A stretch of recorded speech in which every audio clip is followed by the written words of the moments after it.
my life is so painful now that changing is actually going to be easier than keeping this shit going. There's a favorite quote of mine: when the pain of staying the same outweighs the pain of change, Nailed it. then you will change. That's it, man. And I hit that point. Where I was like, I'm just sick of this shit. I'm so over it. This is so stupid. This is holding me back on so many levels. Energy-wise, emotional availability with my wife, with my clients, intimacy in my marriage. Like all these things that a lot of men are experiencing and don't want to talk about, I was like there. And it wasn't a good place to be. Welcome to Modern Happiness, where we believe happiness is a choice. Our goal is to share how we and our high-performing guests choose happiness, covering topics such as fitness, mindset, relationships, business, and much more in today's world. Here are your hosts, Matt Mahalik and Taylor Sleaford. All right, guys, welcome back to another episode of Modern Happiness. We are at the Brute Force headquarters here with a super special guest, very insightful guy. Matt, introduce him. Yeah, we are so happy to have Colby Knepp here. He calls himself the men's health coach, which I think is very accurate. He's the founder of 360 Thrive. He's put 10 years of experience of not just, maybe when you think of health coach, a typical health coach, but really getting down to behavioral changes, psychological changes, and just changing your habits so that you can live a healthy life forever. And most importantly, he's a husband and a father of two. Oh, man. Colby Knepp, welcome to Modern Happiness. Thank you, man. This is really cool. I got to say, obviously just meeting you today, it's a real pleasure. Been following you on Instagram for a few weeks leading up to this. But Matt, man, I'm just so excited to see your path. What a lot of people don't know is that we worked together in the past. You were helping me as I was just starting this path 2-3 years ago. So it's just really cool to see this, man. I'm feeling honored. I'm feeling excited. This is great. Yeah, it's awesome. Some people know. So like I've kind of left the photo video work, but when I was just head deep in the video stuff, Colby was one of my first real consistent client too. We made a bunch of videos together, and I was checking out your website before this and just looking at. You still have some of those testimonial videos. I'm like, oh yeah, these are pretty awesome. good. Yeah, these are good. You did a good job, man. Yeah, sold a lot of thanks. coaching, man. Yeah, let's go. That's awesome. I appreciate it. That's why I did it. Oh man, this is awesome. We've already had so much great conversation today, but we're gonna dive into some rapid fire. Give our audience a little chance to get to know you, Colby. So cool. First question: where are you from, and where do you live now? Man, Denver, Colorado, born and raised. Short hiatus in Morgantown, West Virginia, when I was maybe 10 or 11, and then came back to Golden, Colorado. Finished high school. Went to Colorado Mesa University, and I'm here now, man. Wheat Ridge, Colorado. This is where I call home. We're eyeing Boise for maybe a move in the next year or two, but man, I'm a native. I love this place. That's a true native. You guys are like unicorns at this point. We are totally unicorns. Yeah. But you guys are all welcome here, man. Yeah, thank you. Just keep coming. Well, I've been here for 2.5 years, and after 2 years, I'm a native now. That's what I've decided. No. Yeah. Okay. It's sensitive. Close. Cool. So, what do you like to do for fun? Oh, man, for fun. I really love movement, but not in any sort of specific domain. I grew up playing sports. I played rugby for a long time. I'm now totally hopelessly addicted to a sport called Brazilian Jiu-Jitsu. And, I try to schedule my days around being able to train, which is really good. But, man, spending time with my boys is really important to me. They're both at an age where, we can engage on a different level than just, changing butts and, giving them food. So that's really cool. But coaching, man, doing personal training here at the gym, I just love the one-on-one connection. Small conversations is where I think I thrive. And so between personal training and then one-on-one coaching online, doing nutrition work, and also small group coaching online, I really feel like I'm in my zone and I'm having the best impact. And I leave that work most of the time feeling really charged up, feeling awesome, as long as I'm taking care of the other stuff of good, healthy energy, getting rest, stuff like that. Yeah, nice. Love that answer. I think we all have that in common, the coaching and having those good conversations. And that's why we're here. My man. Yeah. Yeah, sounds like a perfect situation. Okay, what is your most used emoji? Oh, bro, prayer hands. Okay. Prayer hands. Just is as an express, or is it 2 high fives? I was going to ask you that. Yeah, you knew where I was going. To me, man, it's a sign of gratitude. It's a sign of expressing thankfulness and expressing the love. So prayer hands for sure. I'm about it. If it's to my wife, it's a kissy face. Sure. The one that's kissing a heart, or with the hearts all around the face? But all the love. Yes, and. Yeah. Yeah. I love it. Yeah, that's a good question. This is great. Yeah, That's awesome. I do the I use the praise, the 2 hands up, like praise. To me, in that's like the same manner. Is that the high five? The one that's like this. I thought that was a high five. I know you guys can't see us, but Yeah, 2 hands next to you. I thought that was praise. yeah, like oh. And then I thought this was like I've prayer. been miscommunicating. But I then thought that someone was recently said the one I thought was prayer is a high five, and that's why I ask. And Dude, the one that's eye roll that like just looks up. I for the longest time thought that was like, oh, like look what I said, like not like. I think you sent it to me once. And I was like, yeah. you're rolling your eyes at me? What? Yeah, I was like, wait, that's not what I thought this was. Okay, moving on. Love this question. What's your walk-up song? Oh, depends on my mood and the vibe. So I have this vision of competing in jiu-jitsu professionally. Oh, baby. And there's a couple talking. songs. One is Bad Motherfucker by Machine Gun Kelly and Kid Rock. You guys know this one? I don't think No. so. It's Have we aggressive. had It's Machine Gun aggressive. Kelly It's like- before? No, this is the Okay. first. It's like Machine it's Gun. like the vibe I like when I'm competing. It's Yeah. like it's aggressive, confident, arrogant, can't lose. But then man, every day to day, I'm pretty chill. You know, like reggae. Okay, I jam thought you were gonna bands. say reggae. I can Yeah, see something that. like that. That's like 90% of Dave where Matthews? the vibe. 100%, dude. Let's go. Dave Now Matthews. we're talking. Who else, man? Twiddle is another one. Never heard of Twiddle. Never heard of Twiddle. No. It's another jam band. No. Okay. Yeah. So, man, walkout song though. It's a like game day competition. It's aggressive. It's confident. It's Yeah. So I know there's rapid fire. We always do this though. So, but I want to ask you because I feel like you'd have some insight on this. I've heard like walk-up song. You don't, and I always think baseball. It's the sport I play, where it's like you don't want to be charged up and getting up to the plate like ah. Yeah. You would rather just be zen and taking some 100%. deep breaths. Yeah. So do you think that would, what do you think about that? Would that affect your walk-up song? Oh man, no. It's not a overexcitement. Okay, gotcha. It's not like an anxious, crazy energy. My do very you want to sing it for first. us? It's too dirty for this show. I'll tell you that right now. You don't know the how words. dirty we are.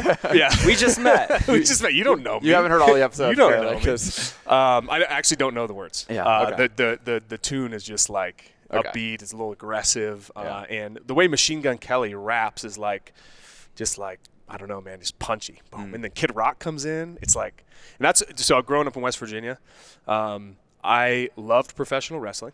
Huge fan. On my backyard, I would in our trampoline, I would put on wrestling events with my friends. Nice. Pro wrestling and Kid Rock. And those are two things that really shaped my upbringing as a young man in that culture. It's a little different than most people's upbringing. So, love that. no, man, like my first jiu-jitsu competition felt a lot like my first rugby game where I was just freaked out. Adrenaline dump and just anxiety through the roof. But I've done it enough now that I can kind of manage that and control and direct that energy. We'll talk about emotions. I'm sure we'll get into that, but that's another way to be able to make sure you're calm and you're chill when you need to be, but also, you're violent and aggressive when you need to be as well. Yeah. Yeah, I know what we're listening to on the way Yeah. home when we leave. My man. Cool. Awesome. Favorite book? Oh, Laws of Human Nature, Robert Greene. Robert Greene. So he wrote a book. I got first introduced to him. He wrote a book called The 48 Laws of Power. Have you heard of this? Okay, I have heard of that one. It's really good. The 48 Laws of Power, he basically looks at themes from classical history, the Renaissance period, the medieval period, but also modern examples too. And he kind of teased out 48 rules. If you want to be influential, if you want to have power and have some control in your life, you would do well to abide by these rules. So a mentor gave me that book a decade ago. And I read it. It was a really good read. He then released a book called The 50th Law, where he studied 50 Cent's life growing up in, I want to say, New York City, and how that culture kind of made 50 who he was. And then he released The Laws of Human Nature. And so being a coach, we all know this, you're interacting with humans. You're interacting with people with stresses and thoughts and, moods and a unique perspective on how the world operates. And so being able to understand what might be going through a person's mind in any given moment is really valuable. I think the most important thing I pulled from that book is to be an observer, to detach from situations, to zoom out, to watch, try to catch your own judgments as they're coming through, and just like take in information. My sister, I love her to death, man, but she's just emotionally up, down, up, down, up, down, and I try to help her, hey, like, got to detach from this stuff. You're going to fucking stress yourself out. Like, can't have that. So. Yeah. Love it. That's awesome. We had our previous episode on communication, just about something Taylor teaches, notice, imagine, feel. notice what's actually happening rather than we end up telling ourselves these stories. 100%. And the examples, like someone didn't respond to your text. Oh my God, what did I say? They hate me. They don't, we use dating as the example. But it's like, oh, maybe they like you so much that they want to say the right thing. So they're like texting their friends, like, what do I say to him? And things like that. So, yeah, I love that, detaching. What was it? Notice? Imagine, feel. Yeah, so I like that. Yeah. The quick version is notice are things that are inarguable. So the color of your shirt, we're standing around a table, we have headsets on. Everyone would agree with that. Yeah. We don't do that enough as humans, right? What we notice. Imagine is anytime we use the word I think or I feel, essentially we're creating a story, right? So someone isn't. So what I teach is use the word imagine instead of I think or I feel. And it's like a cue that you're creating a story. So if you notice someone didn't respond to your text, that is inarguable. That's actually what happened. You imagine that they're mad at you or they're upset at you or they're ignoring you. However, you could also imagine that they got in a car accident or maybe their phone died or right. So, and then feel, which I definitely want to hear more later about emotions, is really separating sensations versus emotions. So emotions are like angry, mad, sad. Sensations are what you're actually feeling in the body. So for example, nervousness and excitement could be the same feeling in the body. So becoming aware of, what am I feeling in my body? Pausing to think on that before you let the emotion take control. That's awesome. Yeah. Dude, I just learned something. That good. was awesome. Yeah, That was good super stuff. cool. Yeah, it's super powerful when I learned it, and yeah, very helpful Notice, tool. imagine, feel. Like Yeah. that. Yeah. I like what you talked about. Imagine not letting that story to just run wild. It's just a rabbit hole, man. It's gonna be an upward spiral or downward spiral. Yeah. And self-talk. typically we're in that downward spiral, thinking the worst of things. Oh man, one thing I had to pick up. Maybe this is laws of human nature. Maybe it was 48 laws. I don't remember. But it's like never assume ill intent. If you try to go into interactions assuming the best, just by default, like you're gonna cut 50% of the stress out of your life. Yeah, Just from that one perspective. for sure. Do you ever heard of Key and Peele? Yes. Do you watch that? I don't, but I Okay. know the Well, comedians on Comedy Central. Yeah, so we'll send you a video. A client of mine sent it to me after I taught her Notice, Imagine, Feel. And there's this, it's like text messaging gone wrong. And there's a skit that they run where like they send texts back and forth, and they each think something completely different.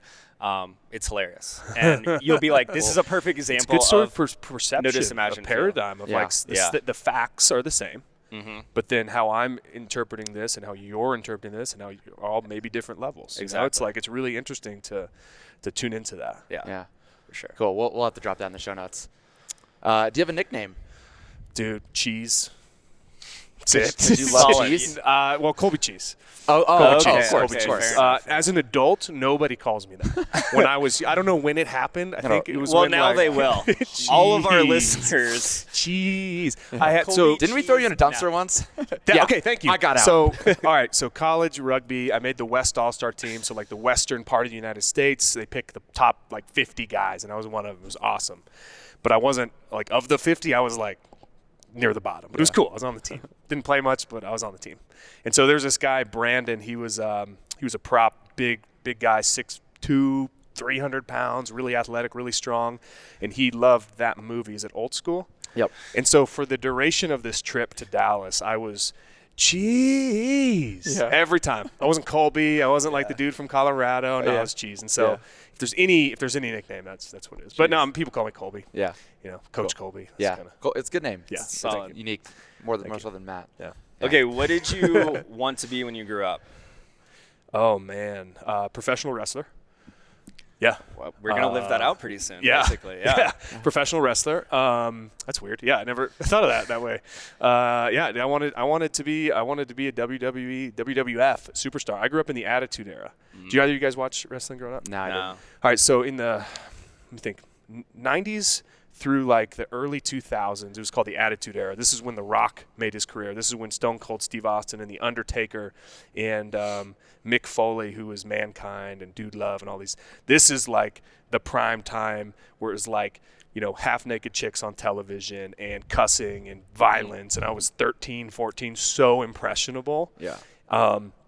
Turns out as I grew up and look back, I'm like, wow, what a terrible lifestyle you guys have. You're just doing steroids, doing drugs, partying all the time, on the road. You don't see your family.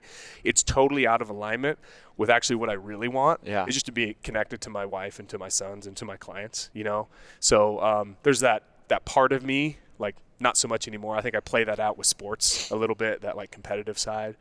But back in the day, man, when I was a young man, that was it. That's what I wanted to be. Nice. Yeah. Love that. What is your superpower? Oh man, I think I can read minds. Yeah. Ooh. Yeah. You Yeah. actually That comes in handy. I can read feelings. Let me put it that way. So Okay. I think I have a really finely tuned intuition, or like empathetic connection with people. I think I can get on somebody's level pretty quick and like, bring any nervousness down and just tune in to where people are. I'm an INFJ personality. You guys ever do Myers-Briggs? Yeah. Don't have them memorized though. Yeah, been a while. Been a while. INFJ is like it's a intuitive, dominant, like feeling, I guess, sensation versus judging. And really what that means is being able to just like go meet somebody, look them in the eyes, and like I just have this instinct or this feeling of where they're at. I really tuned into this when I was doing a little bit of life coaching, and I had this this woman who, in our very first session, I was the second person she's ever told this to about her upbringing and how she was raped and how she was forced to have abortions on many times against her will, and that really kind of fucked her up. And I want to say her mom or her dad knew this, but she had not told anybody, right? So our very first session, like she kind of gave this to me, and I was driving to jiu-jitsu to go train, and I was bawling. I was just crying. I called my wife. I was like, I don't know what's wrong with me. And that's when I tuned into, like I can pick up other people's feelings and moods and emotions. In coaching, I've had to learn when to switch that off and not be there, but still be there, make people feel heard and felt, but not take those feelings and not take those moods. So, if I really do believe in like the psychic mystical world. I believe there's more than going on than meets the eye in any interaction, body language and, tonality of voice, all these different things. So if I had a superpower, I could read minds. I love it. That's awesome. That's great. Yeah. I can totally relate being an empath. Yeah, It can that's be the word I was looking for. Yeah, Thank it can be your biggest strength and your biggest weakness. Mhm. So just learning around that. When I was growing up, man, I would have these huge dips in energy, like just crash. And I didn't know what was going on. I was healthy. I was working out. I was eating. I was a semi-professional athlete at the time. It was an energy dump. I needed time to recover, that I wasn't honoring my nature, if that makes sense. Yeah. So learning that about myself was like a major shift. It was like one of those big steps of like, oh my God, I can operate at this level. This is cool. Learning how to, I need downtime. I need to recover. So. Yeah. Okay, last rapid fire. What is the best purchase you've made of $150 or less? Oh, dude. Best purchase I've made of $150 or less. Noise canceling headphones. Nice. Solid. Noise canceling headphones. This was, around the time I was just leaving the corporate world, and I thought it's a total splurge, but like being able to shut off hearing for me, especially when I'm writing or doing any sort of like creative work, allows me to really just focus all my energy into the work. And that's something. I still have the same headphones 6 years later. Nice. Hands down, especially for an Nice. introvert like me, man. Yeah. Like I can get, let's say, overwhelmed, but I need downtime, quiet time. So that was almost like a self-care investment without even realizing it. I tried it at a party one night when I was drunk, and I thought it was the coolest thing ever. And so I was like, I'm going to buy these things. It was dope. Nice. Yeah. I love that. Yeah. Sick. Okay, so there's a lot of things I want to dive into and talk about. But before we do, maybe you can tell us how you got to where you are. You're a health coach now, and you described earlier, your day-to-day sounds like your perfect day. And it sounds like you are in complete alignment with who you want to be and what you want to do and what you were meant to do. So yeah, give us a little background on like how you got here, how you figured that out, and then what you're currently doing. Yeah. Most days, some days I feel disconnected and totally burned out. Then I got to check in with myself. Dude, in college, I really, I loved just having conversations, just talking to people one-on-one. I was the guy who we'd go out to a bar with my friends, and I'd be the one sitting at the bar next to a total stranger, and there's this one conversation I had. He was an old guy. He was homeless, totally broke. And I just remember creating a connection with him over the course of 3 hours. I mean, we were pretty drunk, and so there was that. But I also remember I like this feeling of talking to somebody. So that's when I first tuned into okay, I really want to work with people. I don't want to work just on a computer. I don't want to do manual labor. I want to do some relationship work. I want to work with people. Loved health and fitness. Got into that from a place of insecurity. I started researching strength and conditioning and fitness to feel better about my body. You know, and a whole nother rabbit hole. I've talked about this online a little bit, but and I enjoyed it. I loved learning about anatomy and physiology, and I loved learning about program design and coaching, you know. So I kind of got the scientific side of my brain checked, and like the relational, emotional, social side checked. And then, let me see, man. I was playing semi-pro rugby after college, Glendale Raptors. This is before they were a professional club, but everything about the environment was like totally on point except for the pay. Did not make a good living whatsoever. So I was waiting tables, wasn't really doing much to like further my career. And I actually interned with the guy who was training me, Jonathan Pope. He runs Ethos Colorado here in Wheat Ridge. We're still buddies to this day. And for like the first year, I just was like an intern. I just ran group classes, like ran some fitness stuff, and I really loved like being at the gym early, and like you got a little tribe of people that you get to like mentor, you know. It was really cool. I loved that. That was awesome. I thought that my path would be to run a facility one day. So leveled up, you know, started the CrossFit program here. Job opened up at CrossFit Verve, downtown Denver, interviewed, got the job. A couple months in, the owners at the time, Matt and Sri Chan, decided to sell the gym. So that was like, fuck, I came here because you guys were going to mentor me. You know, it was a I'm really curious, cool what thing. year was that you were at Verve? 2013 or 14. Man, I emailed Verb. I moved here in 2013, trying to just work as an unpaid intern or whatever, get into CrossFit. Yeah. And they said no. Yeah. So I'm sorry. I wonder if that was you. It was not me. Okay. No. I'm really grateful for that opportunity and for what they did. But anyways, I thought I was going to run a gym. I thought that was like the next level. I want to level up my life. So obviously running a gym is the next step. And so I got that opportunity, Project Rise Fitness Stapleton, and really quickly realized running a gym and being a coach are not the same. Mm-hmm. And I was not prepared for that responsibility. So I totally dropped the ball. It was a mutual parting of ways 4 months in. And so I went back to waiting tables, and I had this moment of like, what am I doing? I was burned out. I didn't want to coach. You know, I'd given so much emotional energy, took a big pay cut to run that. And, I was feeling kind of jaded. I was like, I just need a break from this vibe for a little while. And so I started a podcast, Strength and Performance Podcast. I ran 30 episodes. That was really cool. And then a client who was at Verve, Ben Crookston, he had started this company called Train Heroic. And Train Heroic is a software company, program design, all sorts of cool stuff. And he hired me to do marketing. He saw that I built this little podcast thing and built a little audience. And he kind of saw that, that hunger, that like hustle, you know. So I worked there for a couple years, put on a ton of weight, realized, man, I don't feel like I'm making much of an impact. I'm ready to get back into coaching. And I had to get in good shape. I had to like get my body back and get my mindset back and get my coaching tools back. And so while I was at Train Heroic, I hired a business coach, $6,000 on a credit card I did not have, to teach me how to build a marketing agency. Did I ever tell you this part of the story? No. So I took probably 18 to 24 months between like, I was doing my full-time job, then building this marketing agency on the side, and I was basically just selling Facebook ad management for HRT clinics, hormone replacement therapy. So these clinics, really high profit margins. They are not good with technology, but they want to grow. They have a lot of cash to invest. And I think I was one of the very first people to do this. This was 2017, 2018. And so my company was called Clinic Catalyst, and what we would do is for a couple $1,000s a month, I would just manage Facebook ads because I was doing that for my job full time. So I had some skills there.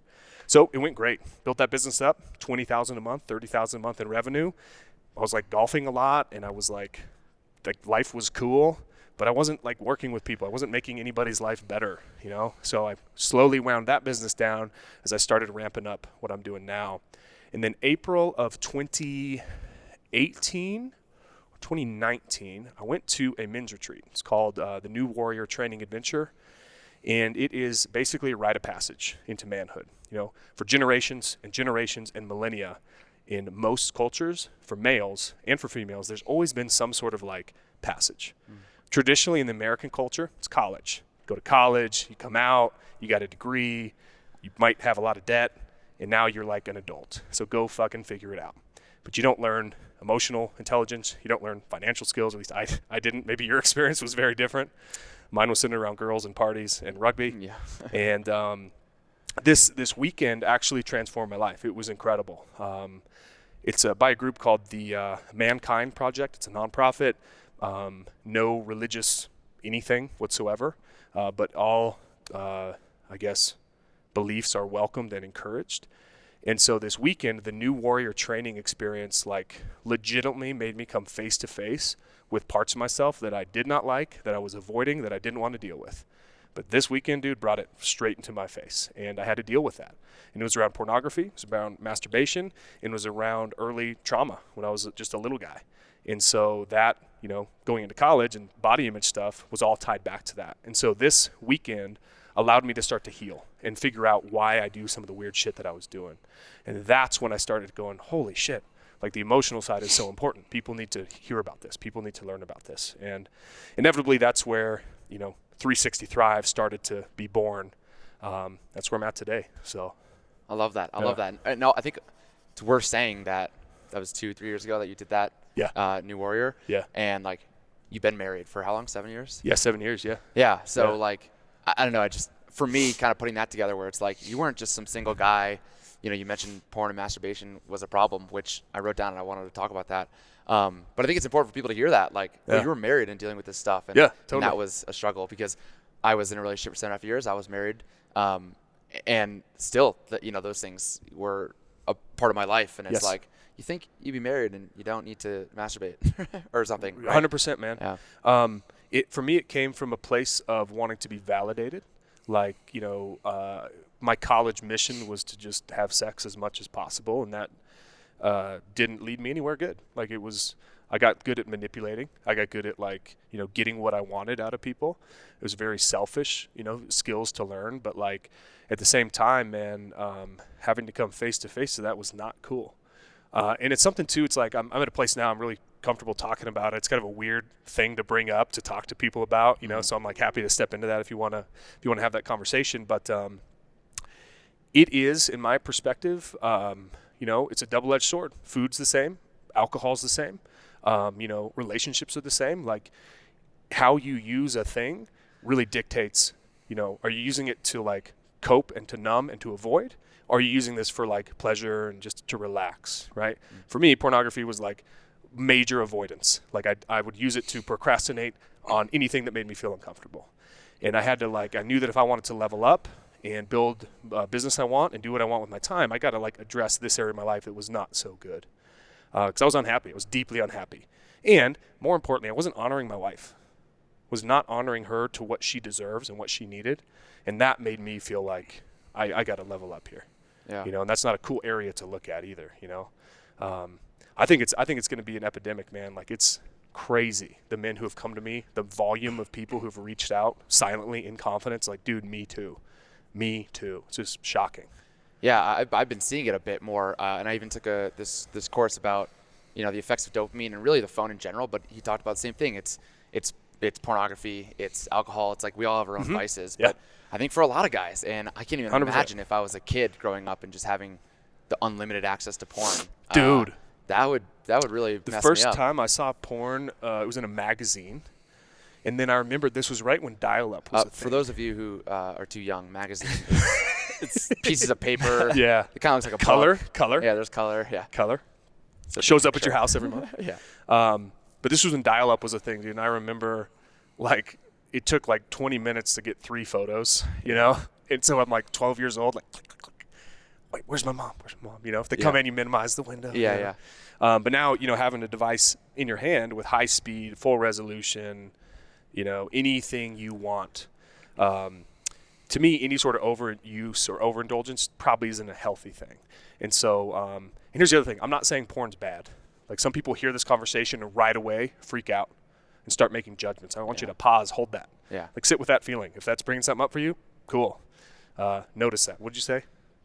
Notice, imagine. Imagine. Yeah. So I think this is really important because you started talking about it and you're like, this may be a weird subject to bring up. Yeah. And I think that's part of the problem. Yeah. So I think we should definitely dive into it Let's because this, like a lot of other things, people, like you mentioned, it's just avoidance. So it's like uncomfortable. Like, people probably have a sensation in the body right now if they're listening. Like, are we talking about this? Is this happening? But it's like, it's everywhere, right? And it's something that a lot of people deal with. And like you said, it was avoidance for you. So I'm curious, if you mentioned you were really unhappy, was there like a tipping point to make you go on that retreat, to make a change? Like, what did it take for you? Yeah. Gosh, my mentor, Chance Thoreau, he's been a New Warrior elder, I don't know what to call him, leads the trainings. And he was a member at Verve. So I met Chance when I was at Verve. And there's something about this dude's, like, the way he shows up in the world that I'm like, you're attractive. Like, I want what you have. What is this thing that you do? It's that energy. Yes. Yeah. It's like, not attractive in a sexual way, but attractive like, dude, I want to be your best friend. Like, you are awesome. I want to spend my time with you. And so he, over the course of 3-4 years, would just keep up with me. How's life? I knew he was doing this thing, and he always kept it in the dark and, like, didn't really tell me much about it. So there's a sense of intrigue of, like, what is it? He's like, and the answer is, for anybody listening, you got to see it for yourself. There's nothing I can say that's going to make you want to do it. If you do something like this, have an intent, have a reason why. And so I had failed multiple times at getting to a place where I felt in control, specifically around that one area of porn use.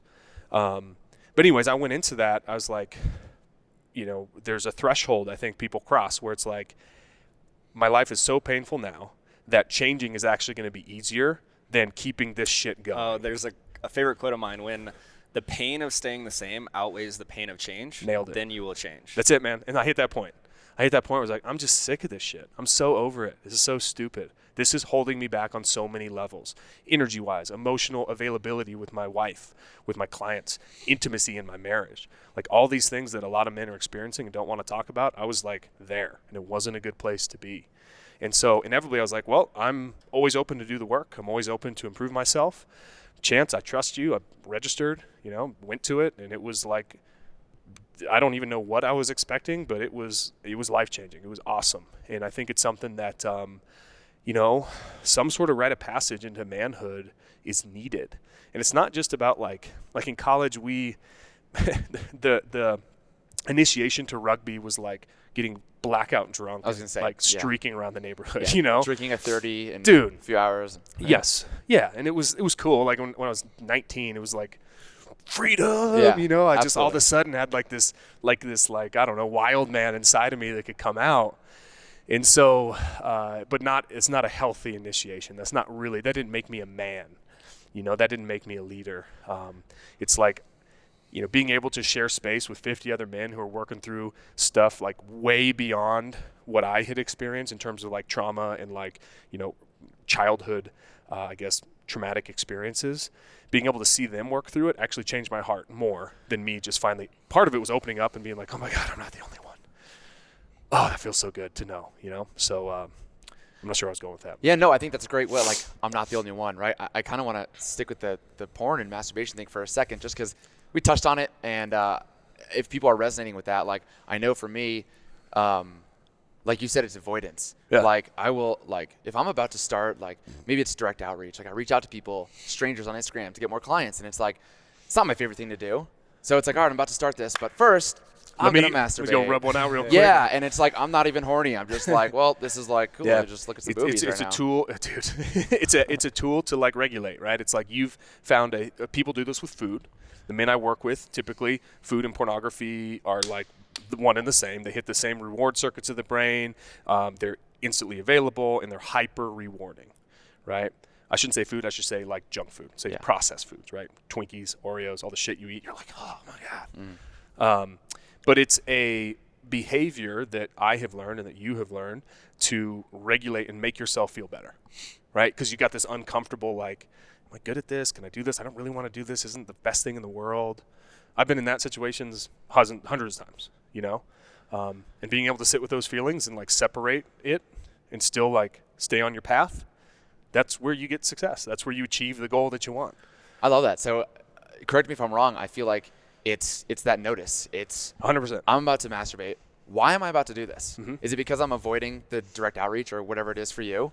And then what is like a tool for someone to, I think, notice they're doing that? And then how can they, if they feel like it's necessary, it's stopping them from growth, how can they, stop doing it? Yeah, dude, awareness typically brings its own change. Honestly, it's like if you can get to a place where you're aware of the trigger, you're aware of the feelings, you're aware of the thought patterns, and then you can name the emotion. It's like, oh, okay, I notice that I'm feeling a little anxious, and scale of 1 to 100, my anxiety is like a 70. It's like, okay, that's pretty intense, anxiety. Or it's like, a lot of times for me, as weird as this sounds, I was able to narrow it down to the majority of my use was after work, when I was tired or when I was hungry.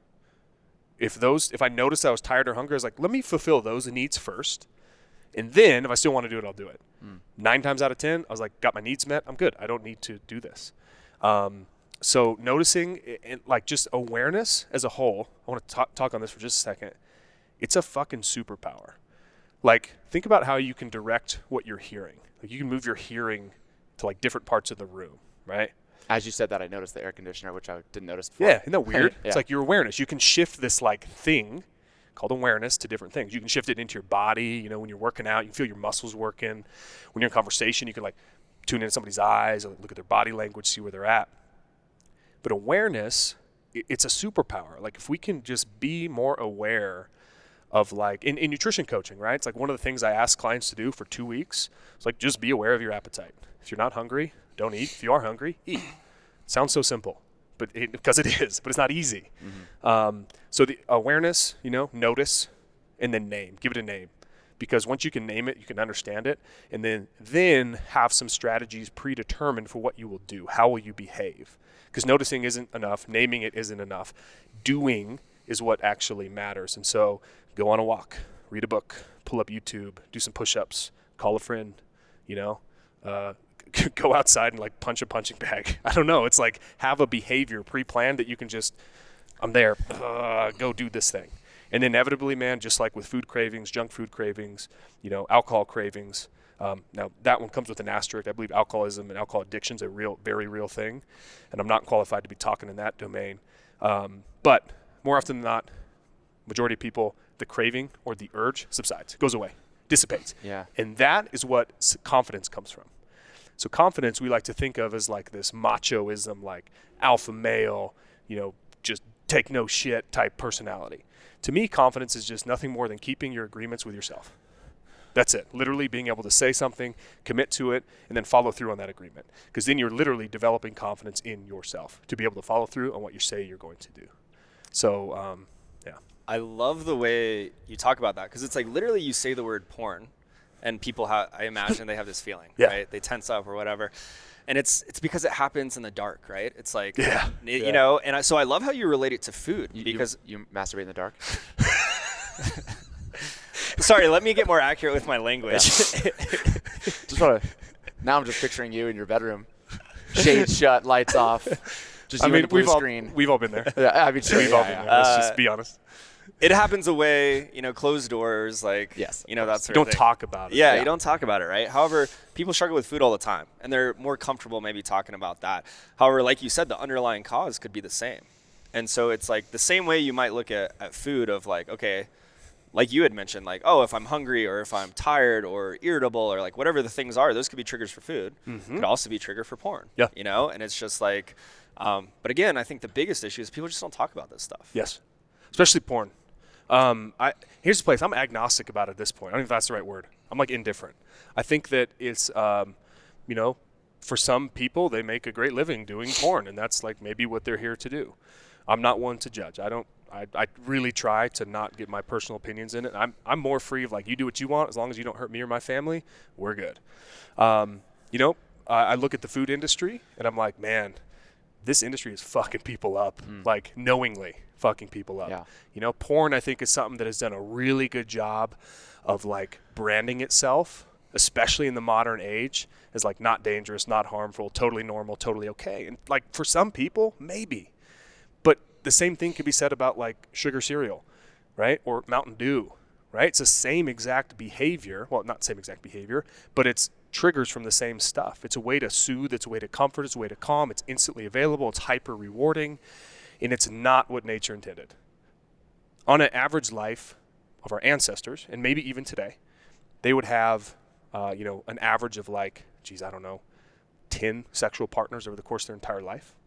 One porn session, you could have 30. in a matter of 5 minutes.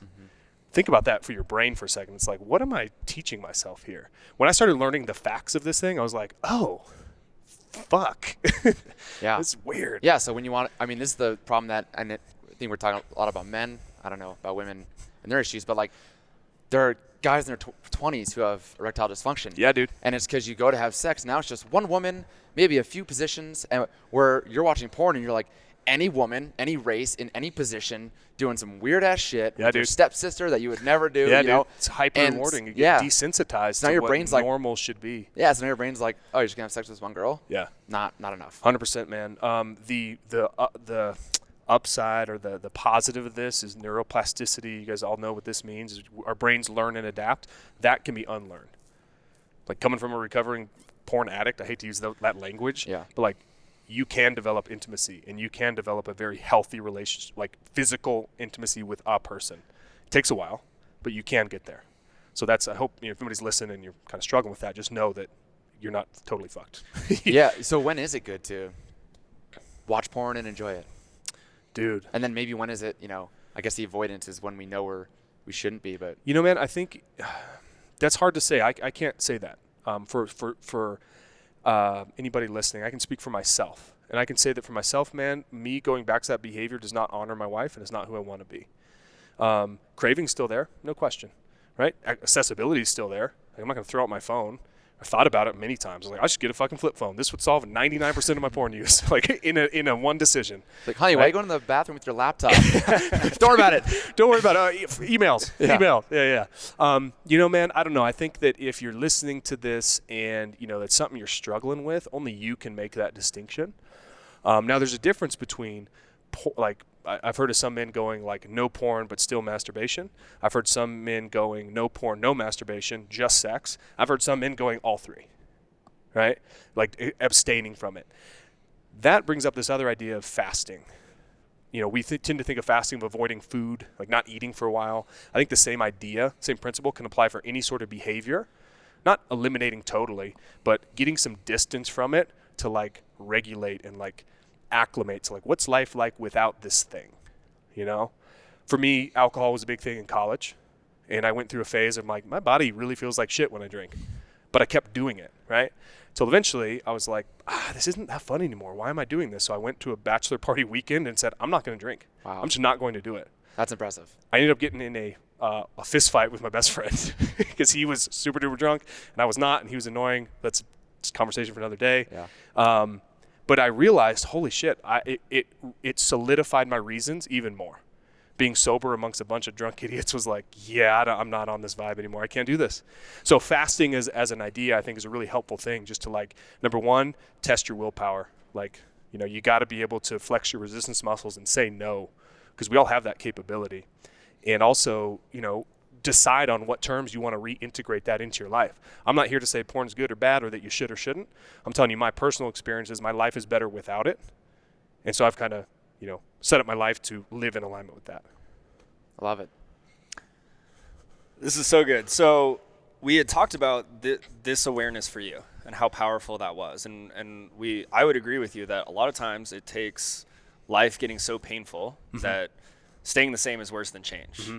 Why do you think that is for so many people? Why does it take that to make a change, whether that is talking about porn or nutrition or bettering your life or anything? Man, that's a really good question. I think that one idea that comes to mind is that we're usually twice as motivated by pain as we are to seek pleasure, to avoid pain, to seek pleasure. But I also think that like we can lie to ourselves. Our capacity for self-deception is like infinite, man. It's like we can, guys especially, I'll raise my hand here. This is my story. Like as I was gaining weight, I still was like in my mind, I'm like, I'm fucking fit, I'm strong, I'm healthy. So I saw a photo of me, I'm like, and I'm fat. And it took that moment to be like, I didn't see this guy. So I don't know, I guess our capacity to self-deceive and self-sabotage and justify poor decisions is like infinite. There's a lot. And so one thing that really helped me was called cognitive behavior therapy. You guys ever heard of CBT? CBT is a talk therapy tool, and it basically it teaches a way of, dealing with depression, dealing with anxiety. But what it really is like a technology to make better decisions, right? They use it in a therapy setting, right? So I went through a therapist for quite a while I was working on the pornography stuff, and I picked up so many good tools that I now use in my coaching. And CBT really helped me see the awareness between how I feel impacts what I think, impacts what I do. And core to CBT is what's called hot thoughts, sabotaging thoughts. Thoughts that pop up that justify and undermine your goals, that justify a bad decision and undermine your confidence and undermine your goals. Like overeating on the weekends, partying on the weekends, being really good Monday through Friday, Friday night, alcohol, junk food, leads into the weekend of overeating, leads into Monday, scales up. Oh, why did I do that? I'm never going to do that again. Same pattern plays out. Right? So the sabotaging thought is, it's the weekend. I had a hard week. I totally have earned this. And what CBT teaches is how to respond to those thoughts, how to have a conversation internal of well, yeah, it was a hard week. Yeah, you probably did earn this if that was a thing, but that's not what's going to get you closer to your goals. And so for me to achieve what I want to achieve, I'm going to have to actually not do this. And you actually have this conversation in your head. So the way I teach this is with morning mindset work with all my clients. We literally take a stack of index cards and they write down their, I call it an advantages list, and also their response cards, so that when the environments, triggers, situations arise, they have a more helpful response on hand, ready to counteract those sabotaging thoughts. So I guess to answer your question, man, it's human nature. We all do it, right? There's always some capacity or some area of our life where we're, probably lying to ourselves, Porn for me for the longest time, it's weird because 18, 22, 25, not a big deal. 25, I was I got this. I can work on this later, 30 came around, I was oh my God, this is a habit. I think I'm fucking addicted. This is trouble. I got to really address this. I need help. So all that's to say, man, it's human nature, I think, is we just all have a capacity to self-deceive and get in our own way. And eventually, when life gets painful enough and we want more for ourselves, it can go one of two ways. We can just continue getting what we got and doing the same thing, or we can say, I want a better way of operating. How can I level up my life in this area? It's so good. It's that awareness. Yeah. None of this 100%. Works without the awareness. 100%. Even the awareness for you, I hit this low point, can't get worse. I need to make a change. All these things. I as you're explaining this, I kind of smiled because I feel if I'm aware of enough of a bad habit, for instance, and I'll give an example, I can change it by bringing awareness to it. Where it's I used to bite my nails, and it didn't just stop, but I would notice, I'm biting my nails, and I don't really know how I stopped that. But I think the better example is that I also pick my lips. Yeah. Especially here in Colorado, it's super dry. And then it's always right here, it starts to bleed. Then it just looks ugly, and I look like this dude with a fucking bloody lip. It's gross. It's it's not herpes, guys. Or is it? Yeah, no, it's not. I'm very so clean. I'm the cleanest person here. So I've been really working hard to stop doing that. I'm don't want to be. I'm not the type of person who picks their lips. I have healthy lips. It's an affirmation. Yes, right? I paired it with an affirmation, and then I go. I know when I don't pick my lips is when I have chapstick on, because then I want chapstick on my fingers. Yeah. So kind of what you said, I paired that. Was first I noticed, oh shit, I'm picking my lips, and I just so badly want to finish picking it and get the little piece of skin off. And this, I'm okay, I'm doing it. Grab the chapstick, put it on, and now every time it's behave differently. Yeah. I'm slowly starting to not pick my lips as much awesome, anymore. Dude. But it all started with that awareness. Yep. And then I love what you said about pairing that with something. It's what do we do to get out of that? Kind of like the masturbation. It's all right, I want to jerk off right now. Instead of pulling up porn, let me go for a walk. Yeah. Let me walk around the block, and if I still want to do it, I don't know, just do it then. Yeah. But it's likely 100%. But it's likely you're not going to want to do it when you get back. That's a justification for good behavior. Yeah. In a weird way, it's okay, I'm going to go do, let's say I want to jerk off. I want to go for a walk. That's the hard decision. What sounds better? Let's be real. Jerking off sounds way more fun than going on a walk. Right? I know what I'm doing when I get home. Yeah. Going on a walk? That's good. Yeah, exactly. You motherfucker, you better. That's good. But that's a hard moment, man. It's literally our future and our destinies are made in those moments of 5 seconds of I have a choice to do something different. And when we don't do it, we end up being mad at ourselves and frustrated, and I'll never be able to do this. And this dialogue just goes on. It can be mind-boggling sometimes. I had this tweet, I actually heard it from, we were talking earlier about Chris Harder and his wife, Lori Harder, said, easy equals frustration, difficult equals freedom. Yeah. Oh, dude, 100%. Yeah. And it's so easy to pull the porn or just watch Netflix, or I'm just going to like do whatever's easy. But when you do that hard thing and you start making those a habit, that's when you have all the things you want. Yeah. Otherwise, you're just a week later, oh, I still haven't done it. A year later, I still haven't gone to the gym. And then you see your friends who are leveling up, and there's like this part of you that's like, why can't I do that? You know, that part of it hit for me is like had some, I don't know what the word is, envy maybe? I don't know if that's the right word. That doesn't do it the intensity that I felt seeing, you know, this company that I had left, you know, the owner continue to thrive and do really well. And I was like, I want to fucking prove this guy wrong. I was pissed. I was so mad. And that's part of like, okay, in order to do that, I got to like get my shit right. I got to get my game right, to earn that stuff. So. Yeah, so maybe the better question is, how do we create this awareness? Because you mentioned it's human nature, right? We've all been there where it's like, it takes a lot till we want to make change. And it sounds like you help your clients create awareness. I love what you're talking about. I've heard of cognitive behavioral therapy and haven't really dove into it. But it sounds similar to what I do in like a different way. And so people come to you, maybe it's like, oh, I want to get in shape or lose weight or nutrition. That's what they think they want. And then you actually create awareness to their self-sabotaging, you know, habits. And that's what I do with clients through story work and language. So like I've had clients who are like, they're like, oh, I'm my own worst critic. And I'm like, okay, cool. That's the story that you're telling yourself. And so instead, let's write this out. I used to be my own worst critic. And they're like, oh, okay, I like that. And then we sit with that for a little bit. And then we just change the language. And it sounds like, you know, that's what you're doing is helping create awareness of, you know, these people who maybe binge on the weekends or whatever, or, you know, the type of person who, you know, has a bad habit or watches porn or whatever. It's like they're believing that story about themselves. They have these limiting beliefs. So it's creating awareness around things that maybe they're not aware of.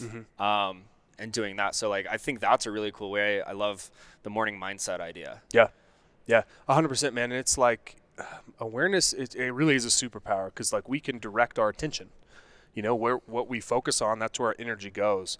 And so, you know, for anybody listening who might wonder like, well, shit, what do I need to work on? You know, like anything that elicits a really strong emotional response is probably something to pay attention to. It's all the advice I can give. It's like, you know, the men who come to me are so frustrated with themselves around nutrition. Like every other part of their life's dialed. Like these guys are high income earners. You know, they work out regularly. You know, they're married, have kids. Like they're pretty dialed. They are pretty balanced in other areas. But the food thing is this really weird thing where they can't fucking figure it out. And awareness comes back to that, man. And so the way that I teach it is just kind of a step by step. You know, every 2 weeks we focus on a new area. I've been doing it long enough now. I know what those steps are for the right person. Step 1, step 2, step 3, step 4. Follow this. You'll get here. I promise. Took a long time to figure out how to fucking put those in the right order. I'm interested to hear about story work. I'm going to follow up with you offline, man, and try to learn some more. I would love to connect. Yeah, we could. That'd be cool. We could talk about a lot. Sweet. For sure. Sweet. The story work is powerful. It's good stuff. Yeah. Okay, so something I'd love to talk about, we talked about a little bit earlier before we started recording, is self-doubt. Yeah. I would love to hear maybe how that's played in your own life, and then now how a lot of your clients deal with self-doubt. Because I imagine every single person, myself included, that's listening, deals with self-doubt. Yeah. Man, I like kept myself stuck there's no reason that I couldn't have the business that I have now when I was 22. I mean, yeah, I didn't have the knowledge that I have now nor the personal growth, sure. But like, I'm at a point now where you know, similar to where you guys are, it's really cool to see. I can just be unapologetically me. The thing that I used to hide from people was the porn thing. I know, like, but if you found that out, you're not going to love me. We're not going to be friends. And how good does that feel? To be incredible.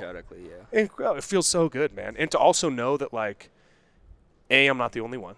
B, you're broken too in your own weird, unique way. We all have something.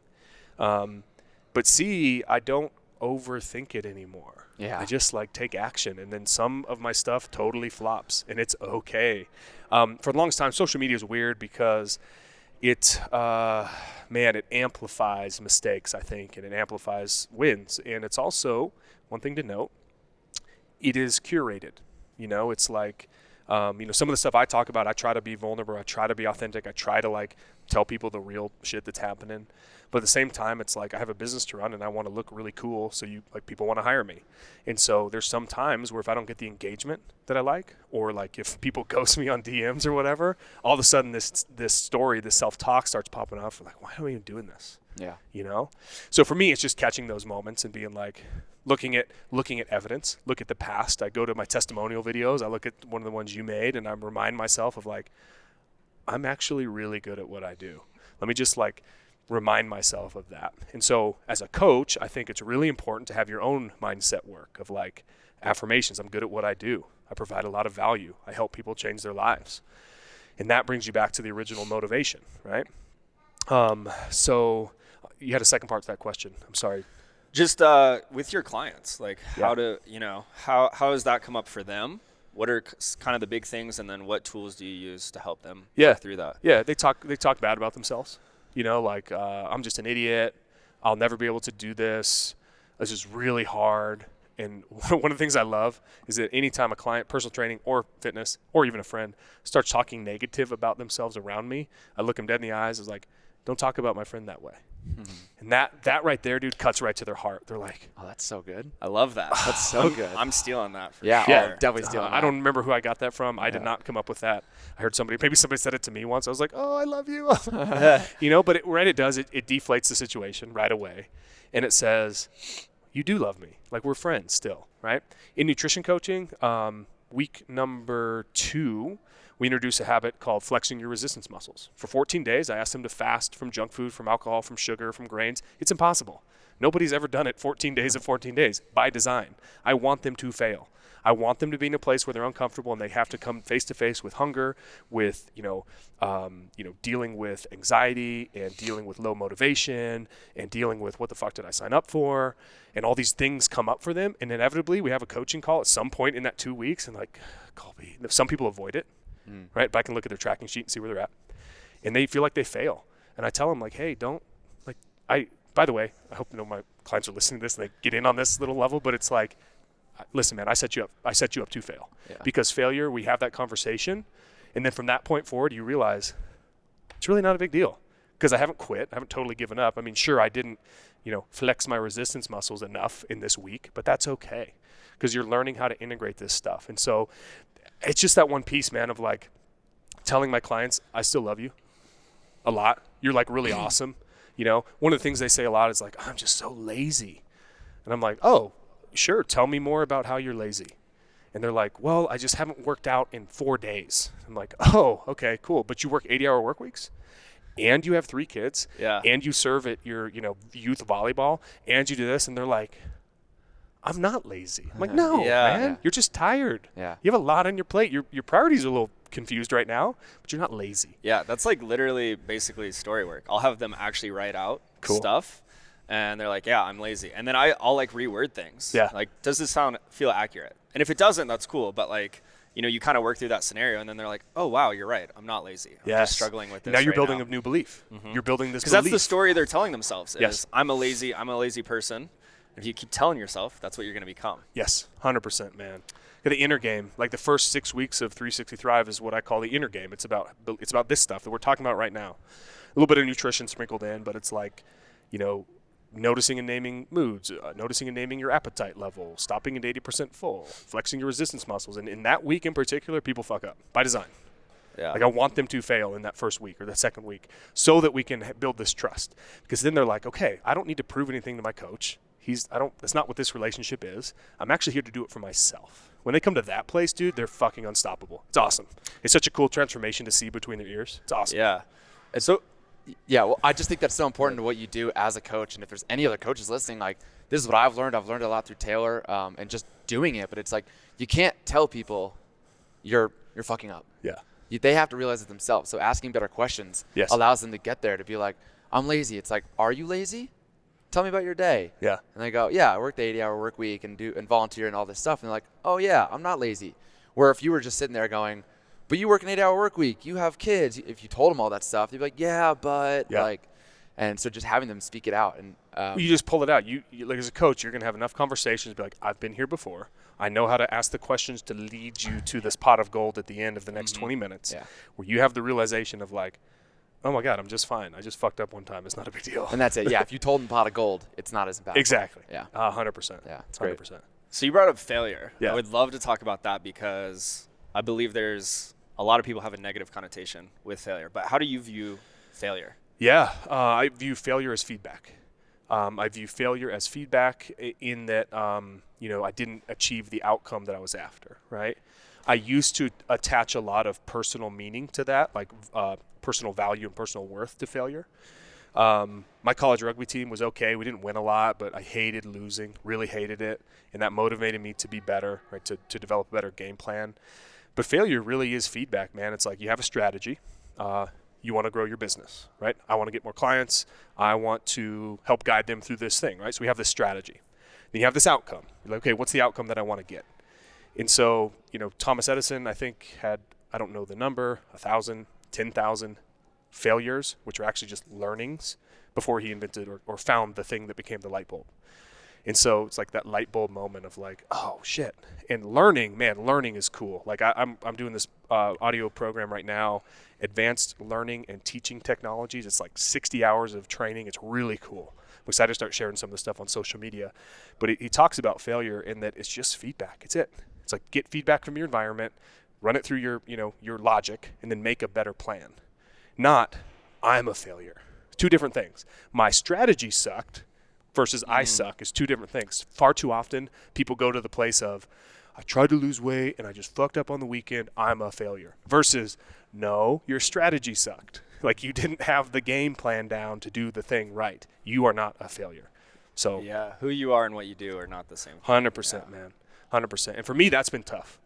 That's been tough. A lot of my self-worth and my, I guess, personal identity was tied to like athletic accomplishments, and then I had to realize that's a stupid place to put my value, but B, like it's not in my control. I can't force the outcome of anything. I can just do my best and that's it, so a lot of it was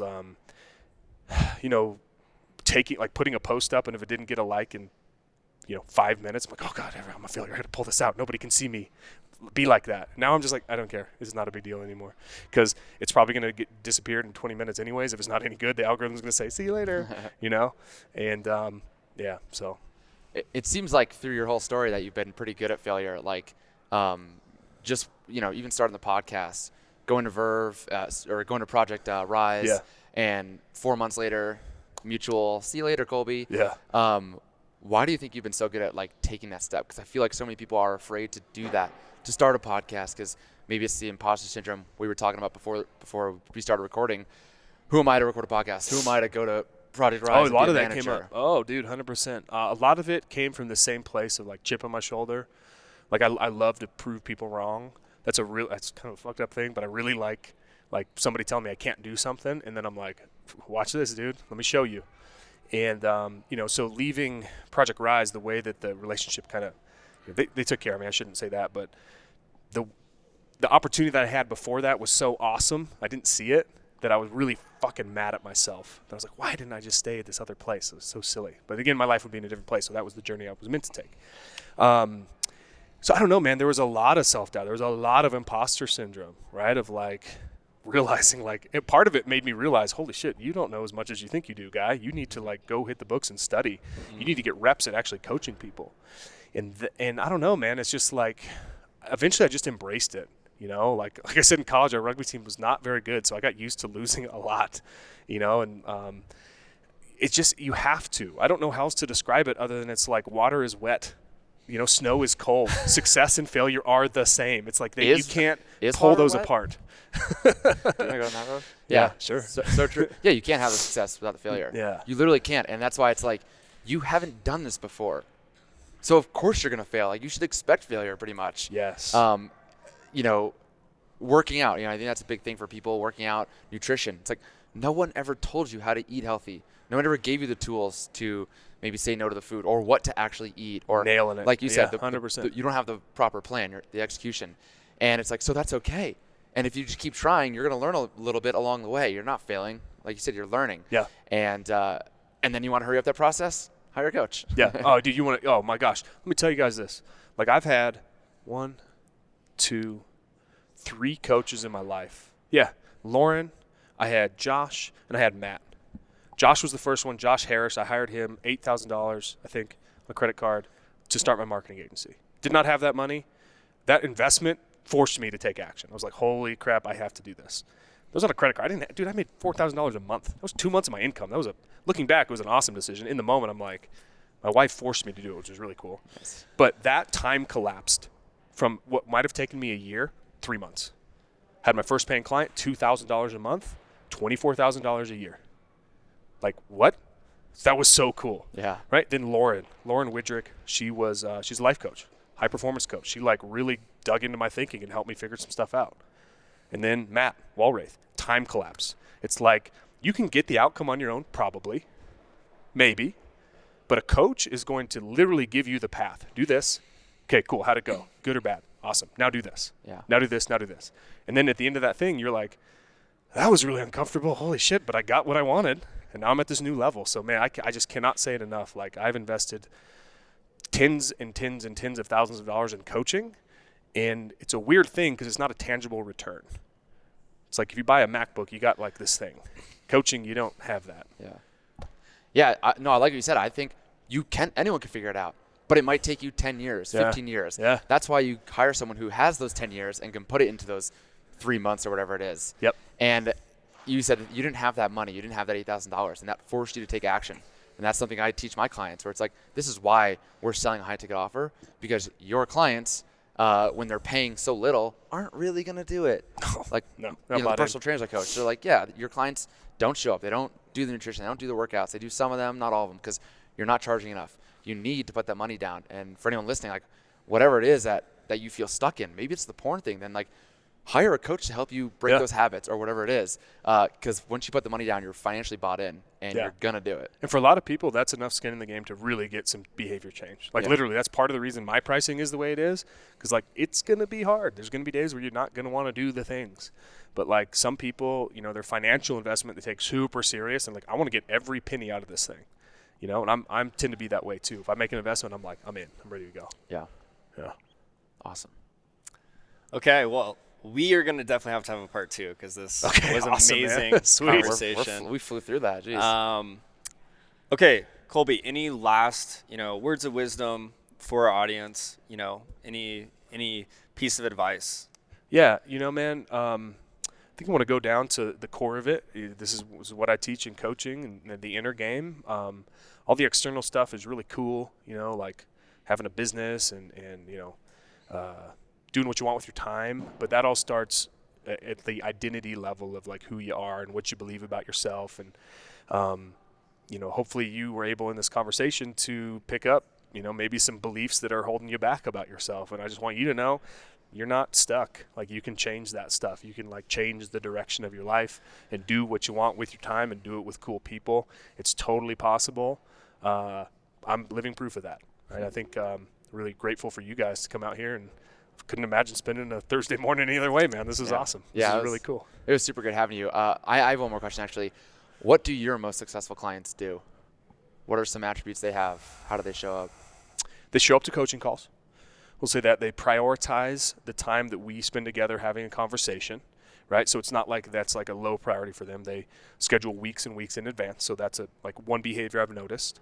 Number 2 is like they're reflective. They like can take feedback, run it through their brain, and like pull out the stuff that I say that makes sense and toss everything else out. And they're cool with failure. Like they fuck up all the time. It's okay. It's not a big deal, right? And they still get the results, which is really cool. I just had a conversation yesterday with a guy named Rob. He was my very first client inside of 360 Thrive when I just literally just had this idea of like, I got this idea. I got the steps, I think, in the right order. I didn't really know at the time, but I think this is the right thing, the right way to go. And, 2 years later, he's like, dude, I'm hanging out at the exact same body weight. I'm working out regularly. I'm killing it. I do need some support in this area, though. And so for me, that was really reaffirming to be like, holy shit, I'm onto something. This is really cool. 3 years into it now, and there's still days where I'm like, is this it? Am I doing it? Is this the thing? So, Yeah. Awesome. They show up, man. They show up. They're open. They're open to feedback, and they ask questions, and they're hungry to learn, I would say. They Nice. really want to know. Yeah. They don't just want me to give them the step. They want to like ask and learn and integrate it with their own beliefs and their own habits, so to speak. Beautiful. I love it. Yeah, this is incredible. So, Colby, if somebody is listening, this all resonated with them, they're interested in reaching out to you, maybe get some coaching or talk to you more, what's the best way to get in touch? Yeah, text message, right? You can just shoot me a text. Yeah, it's 911 911 522. 911 303-895-5098. You can call me. You can text me. Find me on Facebook too. It's where I spend most of my time. Yeah. That's Colby Paul Knepp That's me. with a K. You'll see it on the episode. Yeah. Wow, I just gave out his number. I did not expect that. I That's thought you were a joking. boss move right love it. there. Text me. We'll hang Beautiful. out. Beautiful. And if you're weird, I'm going to block you. Just kidding. I'm weird. We get along. You have a good weird. A You're good weird. You're Yeah, a good yeah. weird. Good guy. You don't have the stalker weird vibe. Yeah. As far as you know. You're not really my type. Jokes on you. Good. See? Exactly. Awesome. All right. Guys, thanks for tuning in again. This is a really, really good conversation. I enjoyed the hell out of this one. Taylor, any final words? No, thanks so much, Colby. Appreciate you coming on. Are these prayer hands? Yes. Or these high fives? Prayer hands all around. And we're going to bow too. Yeah. All right. We're out of here. Until next time. Peace.